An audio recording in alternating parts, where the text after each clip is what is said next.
So for those of you who I have not yet met, my name is Julia Cadwallander, and I am the managing director of Read by Fourth. Read by Fourth is a citywide campaign for grade level reading to ensure that all students in Philadelphia have access to the supports and resources that they need in order to be able to read on grade level by fourth grade. And we are excited to host and convene with different partners to make sure that everybody around the city who's invested in that literacy growth for our children has access to the best information. And so one of the ways that we do this is through these lunch and learns, where we bring folks in to talk about something that's going on in our city, in the world of literacy research, things like that, and share what they have learned with you. There's lots of other ways that you can engage with the work of Read by Fourth. So if you're interested, go to our website, check it out. But let's get into why we're here today. I am excited to introduce you to Dianna. Jen is the Director of Curriculum and Instruction for ELA grades K through 12 for the school district. So big list of responsibilities for her, all focused around literacy. Jen has been a teacher, an instructional coach, a principal, both in the school district of Philadelphia and in Berks County. So she has experience in urban districts as well as suburban school settings. And she brings a lot of knowledge and background in educational leadership and curriculum instruction practices to this work. One of the things that Jen has done in the district was leading implementation of science of reading evidence-based practices through structured literacy that resulted in Philly students achieving the second fastest recovery for reading proficiency in grades 3 through 8 among all large urban peer districts. So she really knows what she's doing and brings a ton of experience and great results to this work. And we're really excited for her to share her time with us today to tell us more about the new curriculum that is in the school district this year. So I will pass it off to Jen. Well, hello, friends. Happy afternoon. It's so good to see you all. I'm so happy to be here with you all. I'm going to start out today by asking you to activate some of your prior knowledge. So grab a pencil, grab a piece of paper, grab your phone, and send yourself a text message. I'd just like you to jot down before we get started one thing you already know about expeditionary learning, EL education, which is our new K-8 curriculum. And then I'd like you to jot down one question that you're really hoping that I answer for you today. We're going to come back to both of these things at the end and make sure that what you know is true and accurate, and what questions you have been answered to the best of my ability. And as a sort of logistical note, I should add, thank you to folks who submitted questions ahead of time. Jen has those. And when we get to the question point, we'll do a mix of questions that were submitted beforehand and questions from folks who are on the call live.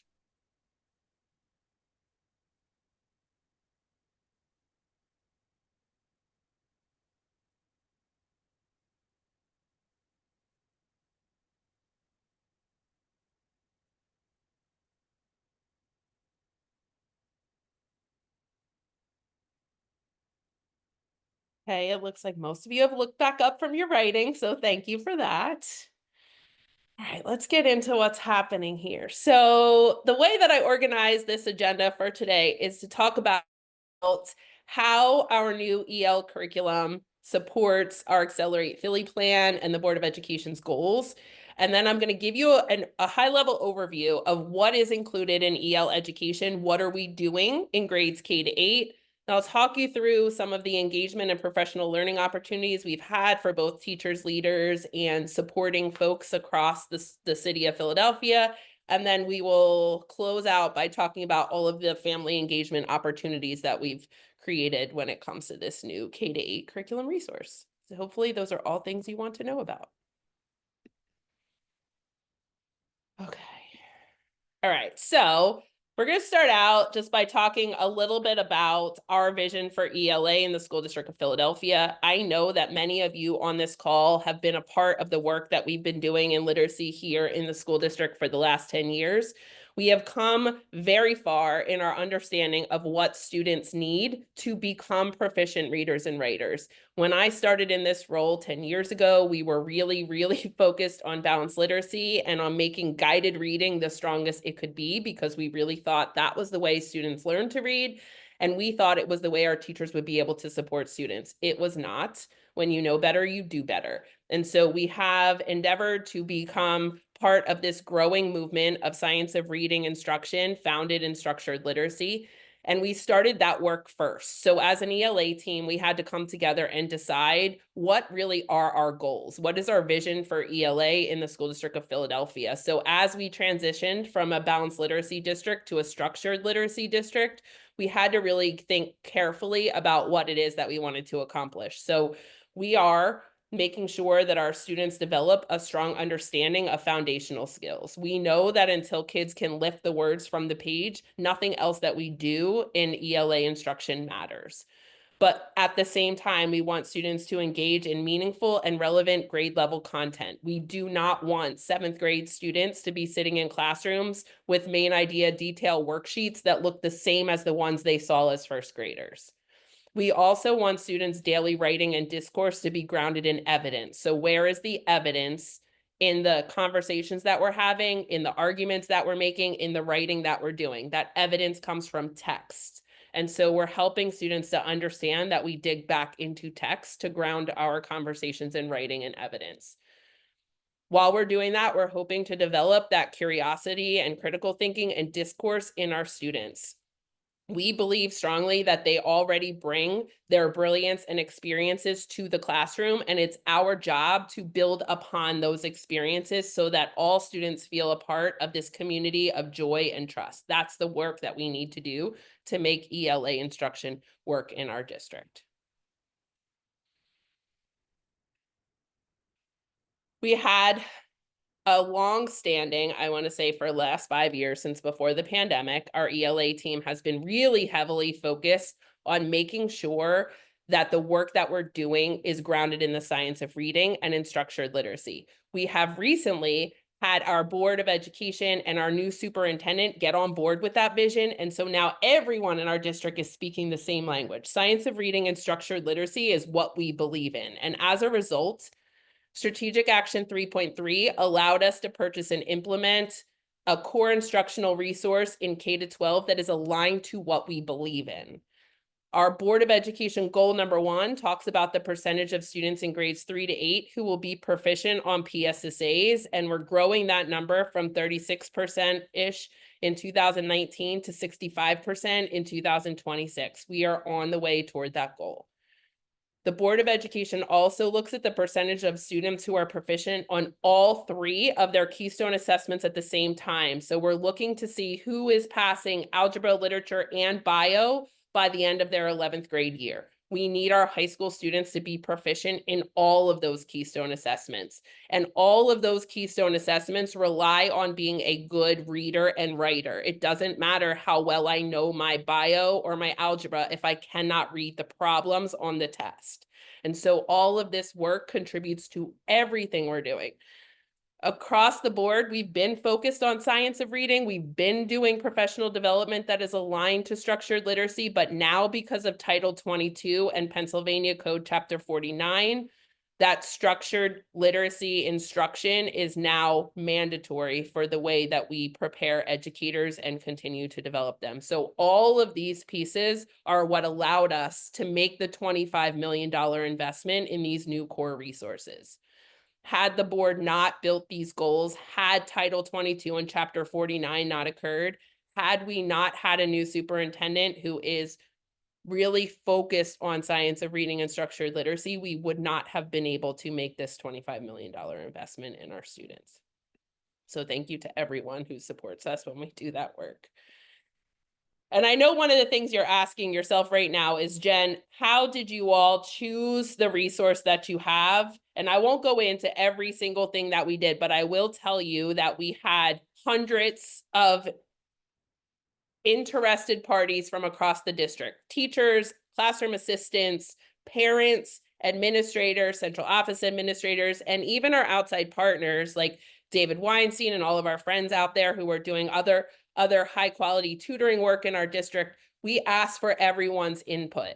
We looked very carefully at the programs that were available for us to purchase, and we were really focused on three separate things. One, does the program provide direct, explicit, systematic, foundational skill instruction? Will our students learn letter sound knowledge, and will they learn it correctly? So that was the first thing.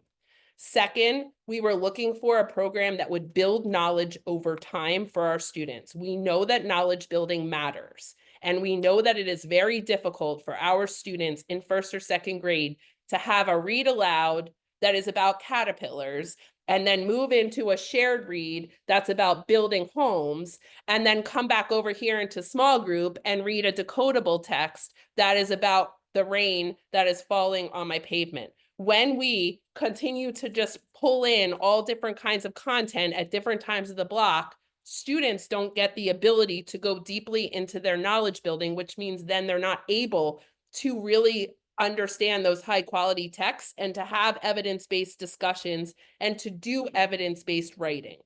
Often you will see students having difficulty in classrooms when a teacher walks in and says, okay, to start today, we're all going to write about what I did over this weekend. So some students want to write about what they did in the weekend. Some students absolutely don't want to think back to what they did over the weekend because it might not be the most pleasant memory for them.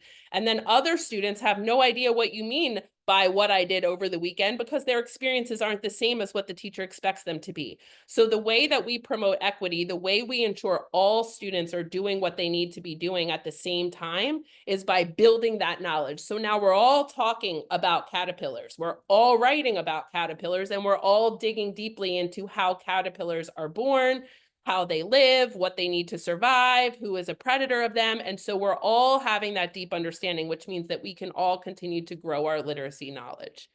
We looked for a program that would hit every single strand of Scarborough's rope. We're looking for something that helps our teachers to make sense of vocabulary and language structures and the syntax of words and the inferences we make while we're reading and the way texts are structured. And if we don't have that direct, explicit, systematic instruction within the core resource, we didn't even consider it as an option.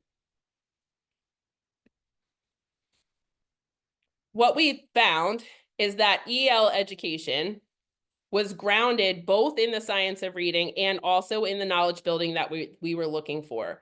So what we found is that this EL curriculum includes both that strong foundational skills, but also those content-based modules that allow us to go deeply into the content. We looked for something that had both parts coming together that would use trade books and authentic literature and high interest texts that are written by and for and about students who look just like our students. So we were very careful not to choose a curriculum that had a whole lot of trade books only written by white men. We really want to make sure that there are women that are featured as the role models in these texts, especially about scientists and doctors. We want to make sure that there are children of color and children who have disabilities and difficulties who are also the main characters in these texts. We want children to be able to see children who look like them, but also to be able to have that understanding of windows and mirrors and sliding glass doors. I want to see into other people's cultures, and I also want people to see respectfully into mine. And so those were the things that we were looking for in these spaces. What our teachers have gotten as a result of purchasing this core resource is that in K-2, 3-5, and 6-8, one piece remains the same, and that's the module lessons. And these module lessons, come back over here, have all to do with what is these teal, blue upper strands here of Scarborough's rope. So everything you see about background knowledge, vocabulary, language structures, verbal reasoning, and literacy knowledge, this is what you're going to find really focused on in those module lessons. So we do that work in every grade level. In K-2, that's going to look a lot like a shared read and an interactive read aloud, because the text that students need to find their main idea and their details or their problem and solution and characters and setting, those are going to occur in complex texts that our students can't yet read independently in K-2. What they're reading independently is their decodable text, because that is at the space that they can lift those words. If we, however, don't start working on those language structures and the text structures and think about the way that the story is unfolding and how does the characters' choices in that story impact the plot, if we don't start doing that work even before kids can lift the words from the page, then when they get to third grade and they can start lifting those words, they don't understand those basics of making sense of the text. So in K-2, there's a whole lot of focus on kids in that foundational skills block, holding a decodable. What I do in the module lessons is the upper strands. When I get to 3 to 5, I have those module lessons doing the upper strands, but I also have this additional language and literacy block. And that all block is built to help teachers with students who can't yet access that complex text. So if you have a 3rd, 4th, or 5th grade student, and we're reading this text together, and I'm still struggling with my decoding or with my understanding of this text structure or with my comprehension or with my morphology, then what the teacher does is assign me to a small group and I do this additional language and literacy. It is the scaffold up to support students who are not yet able to read the grade level material. And then when we get to 6 to 8, we just have those module lessons happening with some accountable independent work. So the structure is typically the same, and we just have like a different focus on what it is that students are doing in those spaces. What does this look like for teachers and students? It looks like this Imagine Learning classroom is mostly digital. Teachers can log on. They can see what their lesson is for the day. They can see the student work for the day. Everything that they need is on a tile when they log in the morning. We also gave them print versions of the teacher guides and the supporting materials. We also gave them print versions of the student workbook and all of the decodables. All the way to the right of your screen, those little green books that you see are decodables that are consumable. So kids can write in them, they can circle letter sound patterns in them, they can underline vowel sounds, they can take them home and reread them at home multiple times and then bring them back and forth. We'll get new ones of those every year. What you see at the bottom is the collection of trade books. I think everyone on this call will see, I think I have a bigger picture here.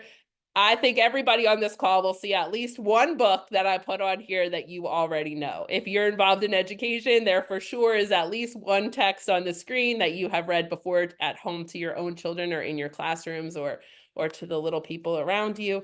So we've made sure that the texts that were chosen as the key core texts in here are really aligned to high interest reads that students will want to read, but also that allow them to have that experience with windows and mirrors and sliding glass doors.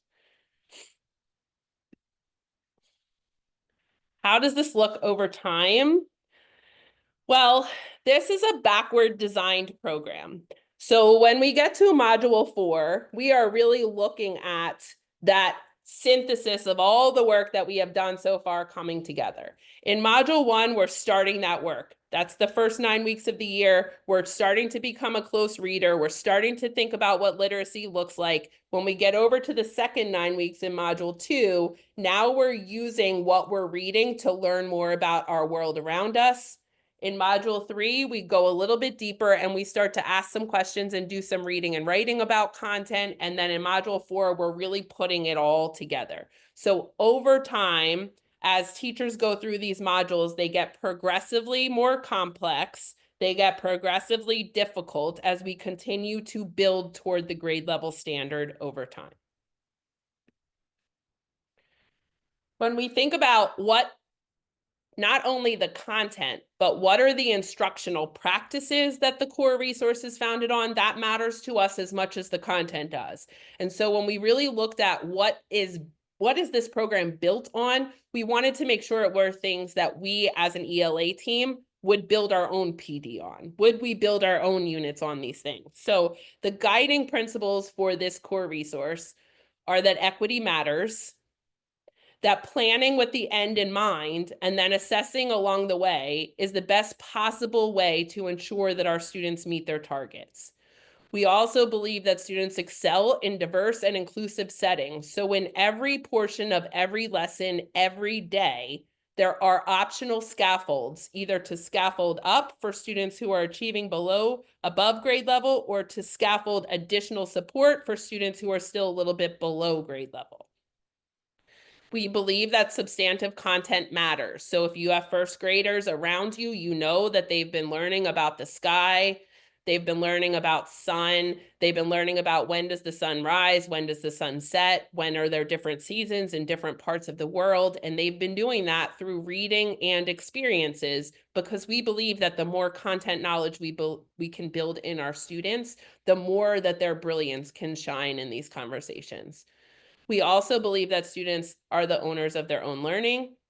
There are protocols and there are conversation cues that are present in these lessons to help promote that idea of student thinking, collaboration, and respect among each other. You will often see, if you're in these classrooms, that it looks like students are leading these conversations, and that is our goal. We believe that families and guardians are partners in this work, and that the curriculum itself is powerful professional development. And so that is the work that we've been focused on this school year.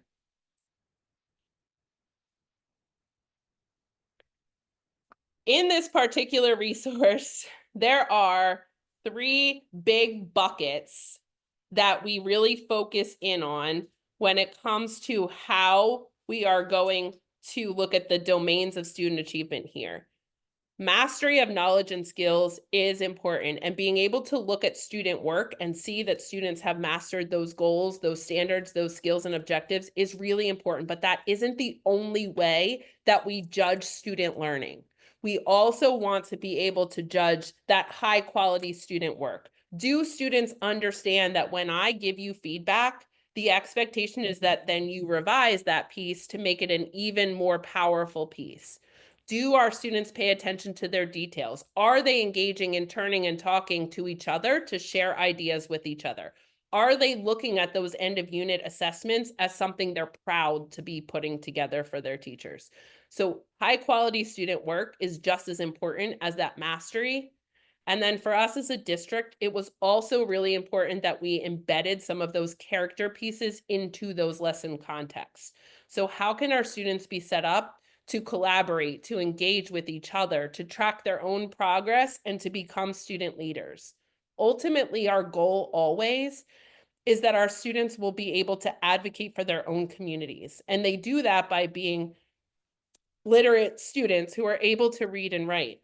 But we also want them to understand that sometimes we collaborate or engage or we talk to others in order to gather more information so that we can be able to make those changes that we really highly believe in.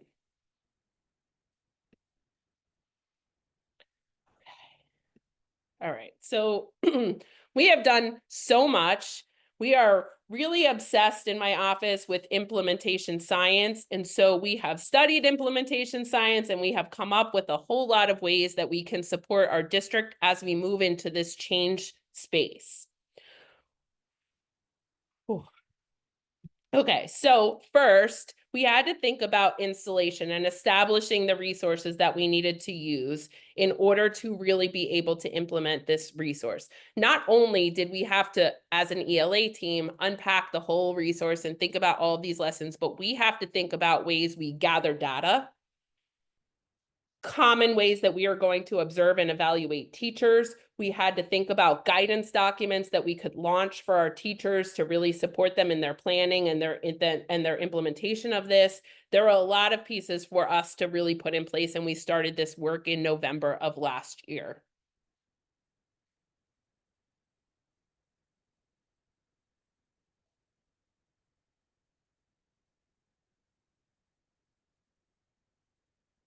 Okay, so when we are leading and implementing a new core resource, we have to make a lot of decisions about adopting this.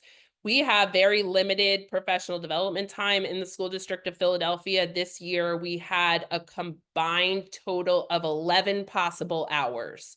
So we were given 5 hours with district teachers in August, 4 hours in October, and 2 hours in January. And that is all of the required district-wide PD that we are allowed to do in the school district of Philadelphia for ELA for this year. as a team, we knew that 11 total hours between August and January was going to be nowhere near what our teachers really needed to feel supported and loved on as they introduced this new core resource. So we figured out ways that we could give additional support to teachers on our own. Outside of that, I mean, the downside of that is not every teacher gets what it is that we're providing. Not every teacher will have the capacity to show up, but we first launched Summer Institute last summer, and we gave all teachers who were interested 13 hours of in-person professional development in June to prepare them for this new core resource coming at them this school year. We also really stepped out our district-wide PD. Then we also provided an additional supplemental option to teachers. So someone from my team is leading an after-school PD almost every day of the week, Monday through Thursday after school. We typically do them 4:30 to 6 on Zoom. Teachers can sign up for those and they're paid for attending. We also have Saturday morning sessions. We are literally talking about skills block planning with teachers who want to attend every Saturday in all of January and February. So from 9:30 to 11, they can log on and get paid to attend, and we help to support them with unpacking and planning for that. We have tried in our limited capacity as an 8-person team to do everything we can to support teachers. So when teachers say, this is too hard, Jen, this is too complicated, guys, like we can't figure this out, our team goes back to the drawing board and tries to figure out ways that we can make this better for them. Sometimes that's a document, sometimes that's a spreadsheet, sometimes that's just some additional PD sessions. We try to do all the things that we can do. One thing that we really had to make serious with our leaders this year was this idea about how to really support our teachers who were struggling with this whole change process. The truth of the matter is, for most of us, and I won't speak for everyone on this call because I don't know what everyone's background is here, but for most of us, we are good teachers. I'm a good teacher. I was a great teacher in 2nd grade. And so I do know that deep in my heart, if people ask me, Jen, who are you? I'm a good teacher. I don't know that I'm necessarily the best administrator, but I'm a good teacher, right? And so I can picture myself standing in front of a 2nd grade classroom, having this new resource in my hands and trying my best to make it work, and suddenly feeling like the one thing I know about myself as a human is that I'm a good teacher. And all of the sudden, I'm trying this new thing and it feels uncomfortable and it feels awkward. And suddenly I don't feel like a good teacher anymore. And that is really hard for our teachers across this district. We shake their identity of who they are when they feel uncomfortable.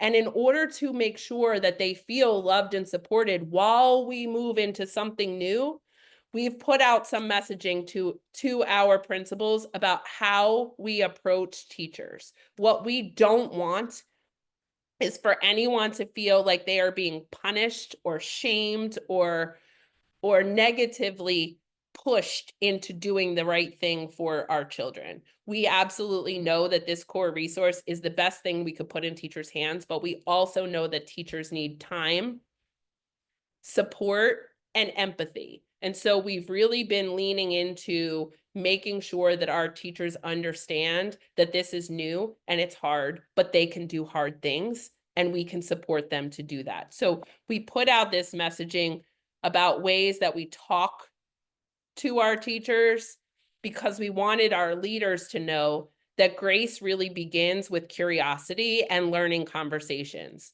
And so, yes, I hope that teachers are using this great resource in their classrooms. But if I go into Jeff's classroom and he's not using it today, I do not, as the leader, want to just be like 0 on your informal. Jeff, you weren't using the resources you were supposed to be. I'll see you next week and hope you get something other than a 0. I don't want that to be the response. So we want to make sure that we're saying, hey, Jeff, I didn't see you using the core resources today. Can you tell me a little bit about what was going on in your classroom? And honestly, if Jeff has a great response that is intentional and thoughtful and he can explain to me, then my response to Jeff is thank you for being a great teacher. Have a good day. I'll see you next week. If Jeff says to me, well, I didn't plan, I didn't prepare, I forgot to look at the lesson last night, so I had to do something different today. Well, that's a different kind of conversation, but we want to make sure that we are supporting our teachers in making sense of this new core resource in a way that's positive and productive. One thing we did do to make sure that everybody felt really invested in what was happening is we built an ELA family site.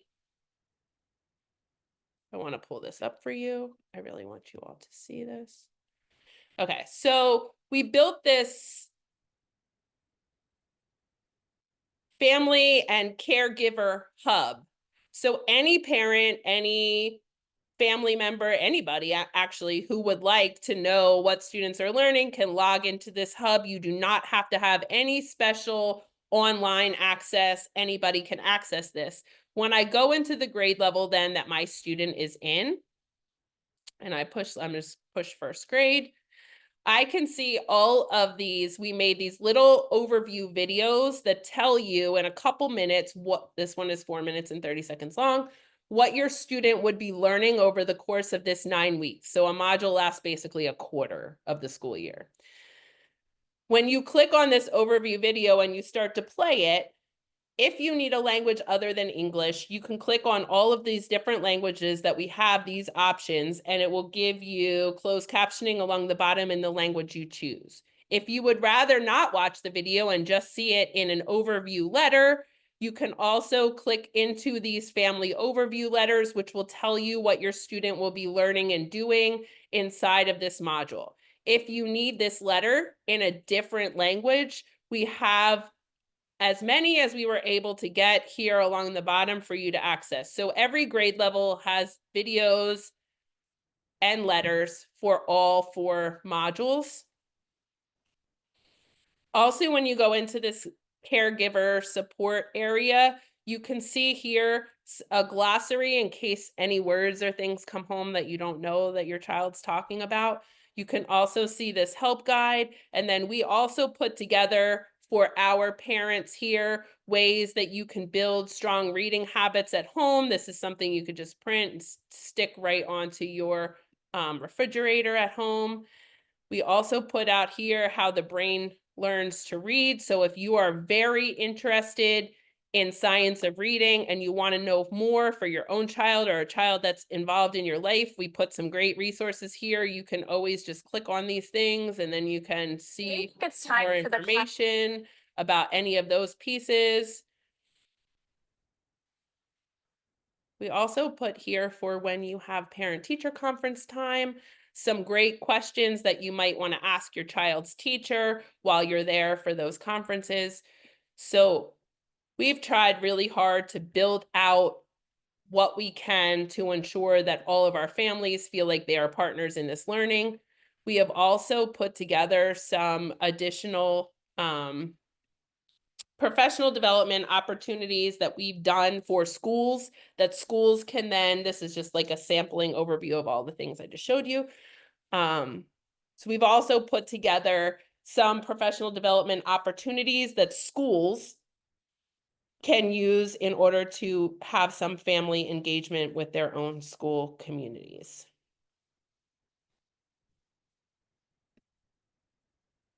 And that's that. That's everything that I prepared for today. I would really love to hear what your questions are, what your concerns are, what your comments are. Thank you so much, Jen. And I was just looking for, and maybe somebody on your team can pull it quickly. I know there's a few folks on here asking for the link to the family resources in particular. I'll drop it in the chat right now. Give me a second. Thank you.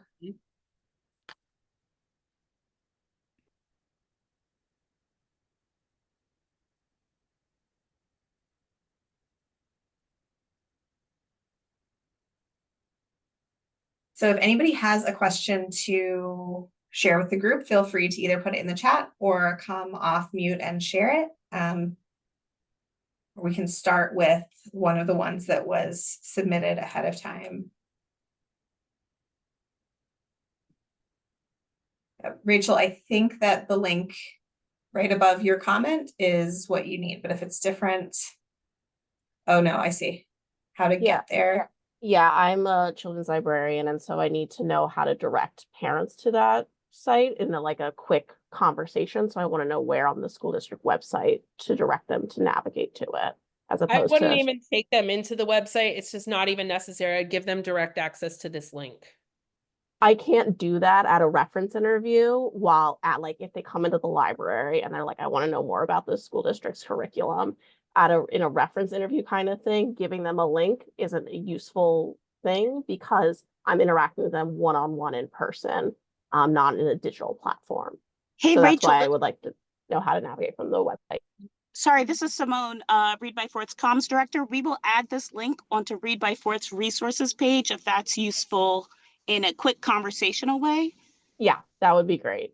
That way I can like show that I can say, go to a really easy to know URL, Read by Forth, and then I can walk through them and navigate to it by me sharing a screen with them in person. Cool. Thanks, Simone. Thanks, Rachel. And Jen, it looks like we've got a question in the chat.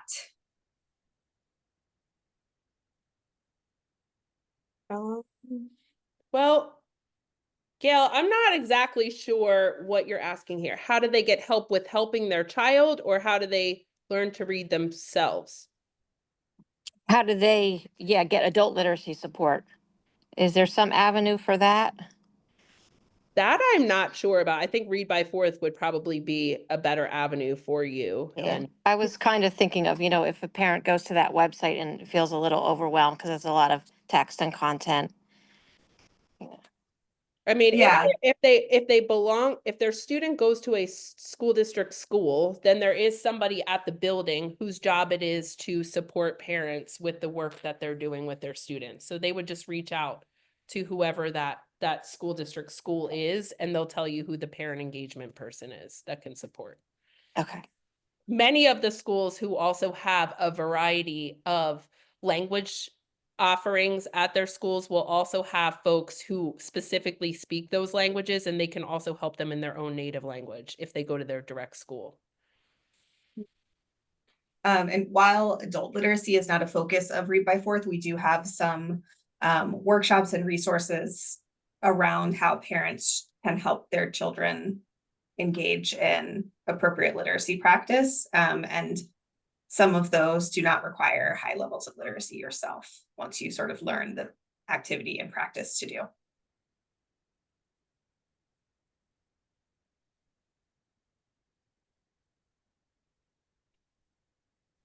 I'm gonna. Looks like Jill raised her hand. Great. Hi, Jill. Hello, hi. Good to be back on the Lunch and Learn circuit. I just wanted to say that Read by Forth offers trainings to families and staff and teachers and train the trainers that is specifically geared towards supporting families, support early literacy.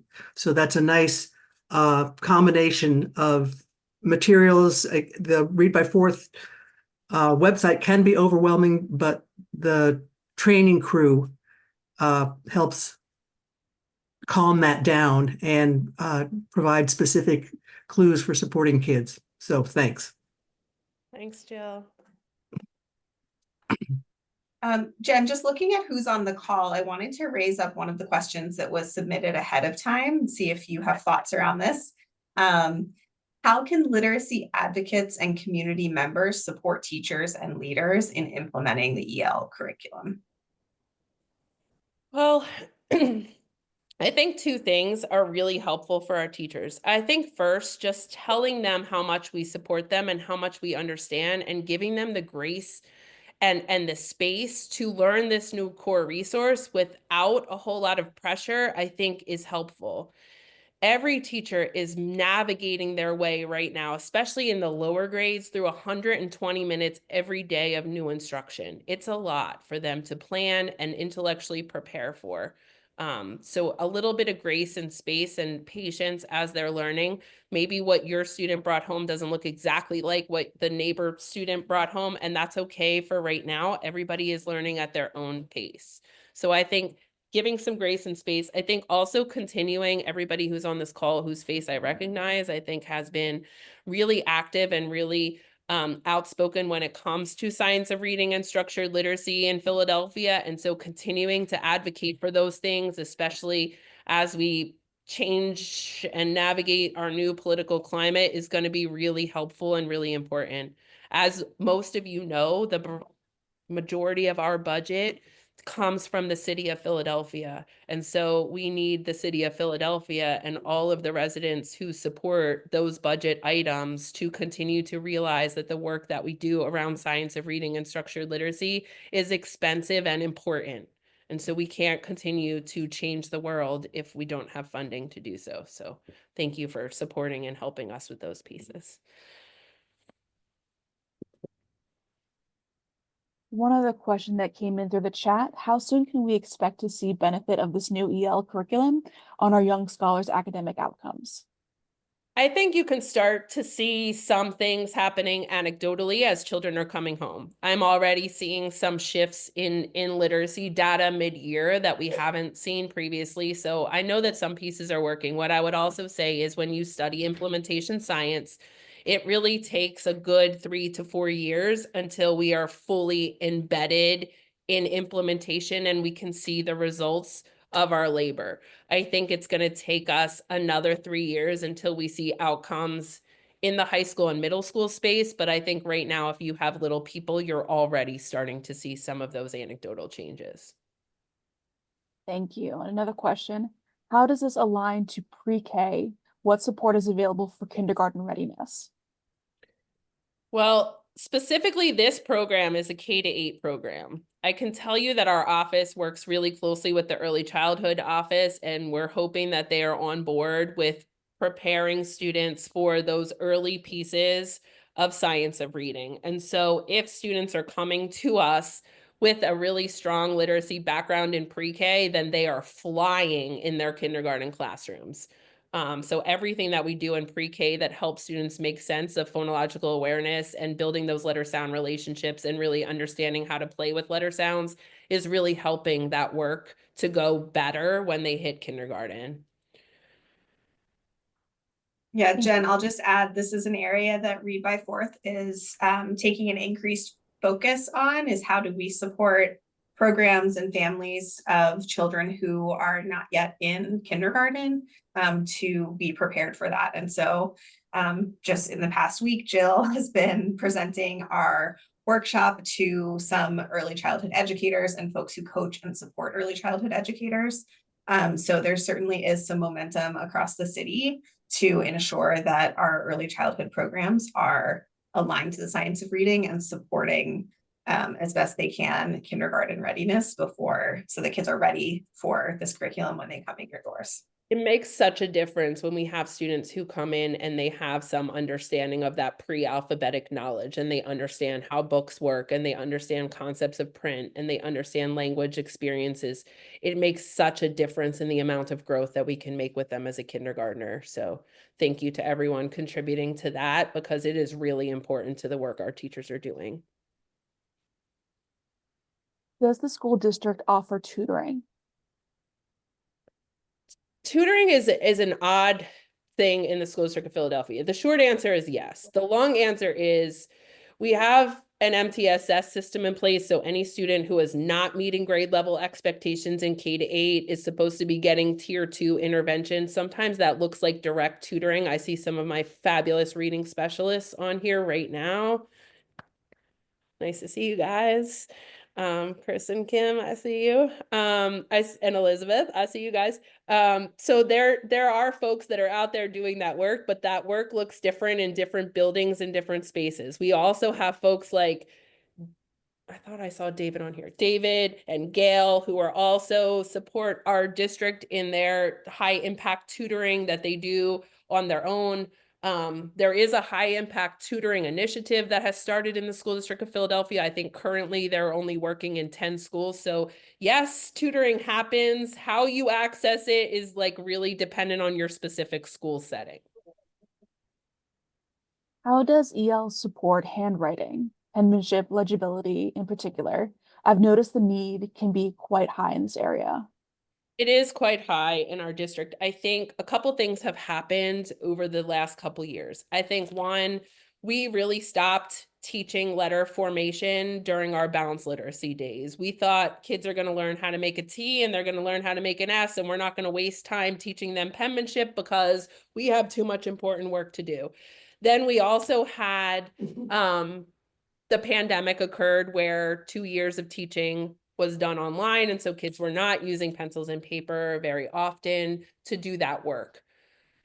Since then, we have not only realized that our students really need that work, but we also know that that transcription is a part of the science of reading. So being able to form letters and on paper without having to expend brain power to do that is really important for our little guys. We need them to be able to produce those letters quickly and efficiently and correctly without wasting their brain power on making those letters. And so everything that we do in our kindergarten and first grade classrooms, when we learn a letter, we learn to produce the letter. We learn the name of the letter. We learn the sound of the letter. We learn how to write the letter. And so those pieces come hand in hand, so that from the beginning, students are really learning how to produce those letters and transcribe them correctly so that we can then move that out of the way so their brains can focus on the really hard work of decoding and writing.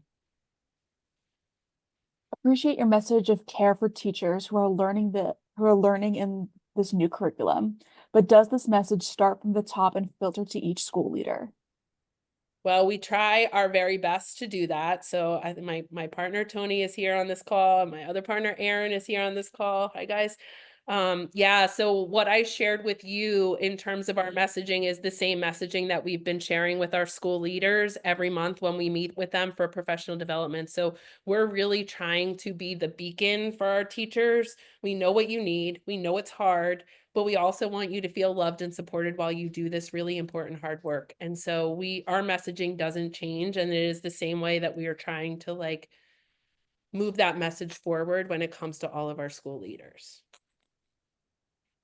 Do you have recommendations for ways Philly reading coaches can support K-3 students, considering they are serving in a mentorship capacity and are not trained in the curriculum / don't have access to the student's academic background?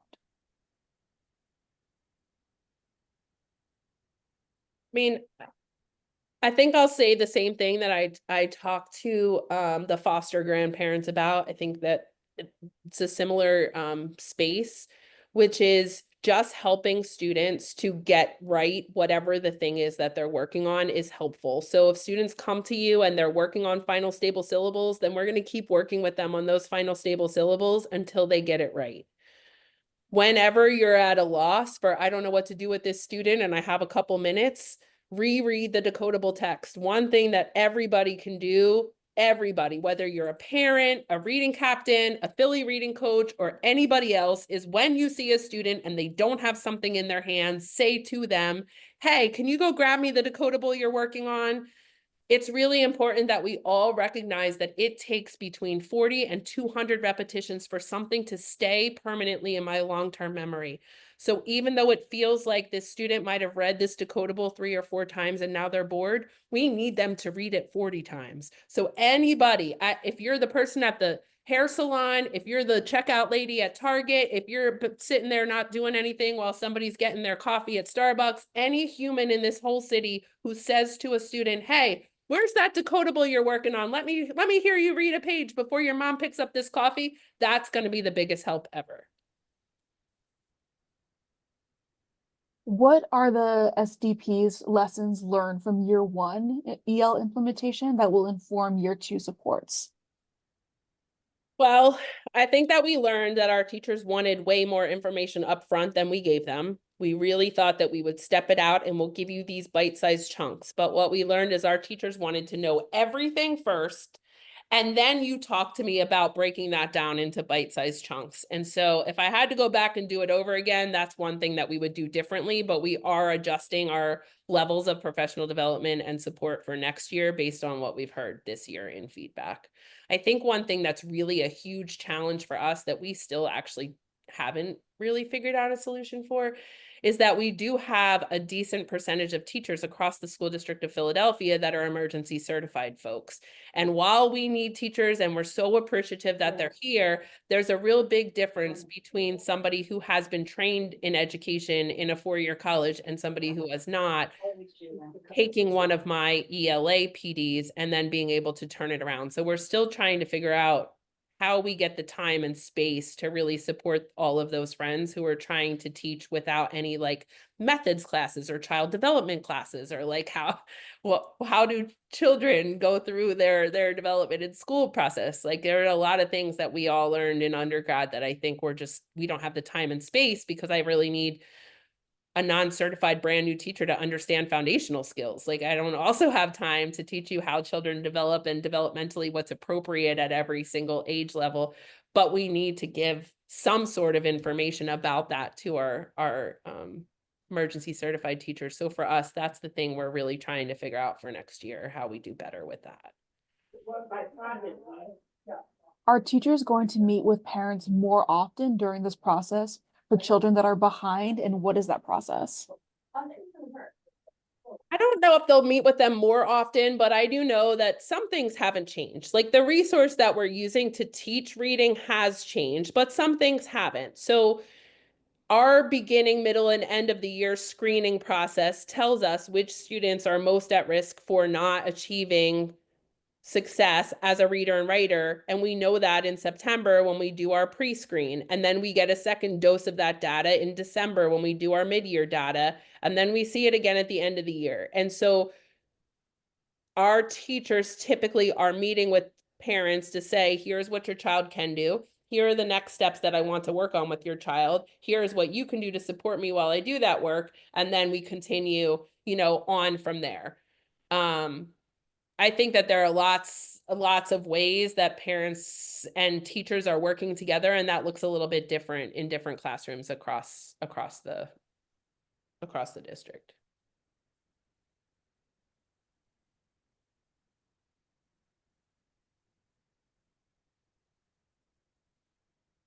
How will this method help those third grade and above students with remediation?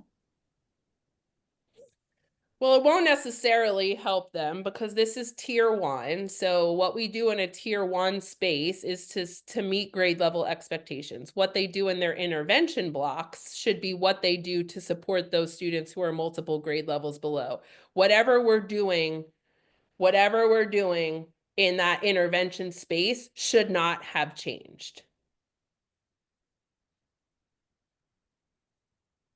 Has there been any difference in how older middle school students responded to the curriculum compared to younger elementary students? And thinking about this, considering data from any other districts further along in implementation. Yeah, it's interesting. I think across the board, we have had students that have been so excited not only about the text that we're reading, but the content that's under study. And that excitement I see in every classroom K-8. I think our middle school students had a little bit more of a lift in the beginning of the year because the curriculum is assuming that you have had this for the last couple of years. And so some procedures or practices or routines should have been already inside and mastered, and so we should just be building on them with new content. But because this is their first year, it's like they're learning all of the procedures and routines and expectations for multiple years plus this year plus the content. So it was like an extra step, I think, for our middle school students to be able to pick this up. But across the board, our feedback has been they love the text, they love the content, and they really, really enjoy at the end of each quarter having a performance task that they complete. So maybe they're writing a podcast, or maybe they're producing a bookmark of strategies for struggling readers, but whatever the thing is they're creating looks a little bit different than maybe our old, like, write a paper or take a test at the end of a quarter. And so kids are really, really enjoying that ability to show what they know in different ways. Jen, I want to call out one other comment that came in the chat around having an experience of having teachers who were still in the process of being certified and learning so much from them, and to not negate non-certified teachers as the impact they can have on children's lives. What I heard you say is, in terms of lessons learned, this is something that your team is taking into consideration, knowing that that is a large number of the teachers who you are supporting, who are supporting our children. And so considering how you can differentiate support for those teachers, not to say that they are not having a good impact, but that they need a different kind of support in order to implement this curriculum Correct. effectively. Yes. We love our non-certified teachers and we love our emergency certified teachers. I mean, my background in the 90s was pre-law political science. So I originally started out as an emergency certified teacher myself in the early 90s. So I truly know where those folks are coming from and how much they have to offer. If I didn't switch careers, you all wouldn't be talking to me today, right? I'm so thankful to all the people that were good to me and supported me, but I do know that this is such hard brain work that we need to give folks a little bit more support than we have been. That's all. Yeah. Jen, thank you. I'm seeing lots of comments of thanks coming into the chat, and I'll just add my own thanks to you. You have shared so much information with us. I know that there's been a lot in the news about the district changing to this curriculum, and people across the city have questions about it. So thank you for making this time to share with us. It's really clear to me that the school district and your team is so committed to making sure that all of the children in the school district can learn to read on grade level. And there's a commitment to equity included within how you're approaching that, both with what's available to children and the support that teachers get. So thank you for all of your work and leadership in this, especially for your time today. And thank you everybody who came and asked such thoughtful questions, both in the moment and ahead of time. The recording will be available, and you can find other recordings of other Lunch and Learn sessions on Read by Fourth website. We will have other Lunch and Learns coming up soon, so stay tuned for other future topics. But thanks so much for everybody's time today. Thank you, Julia. Thank you to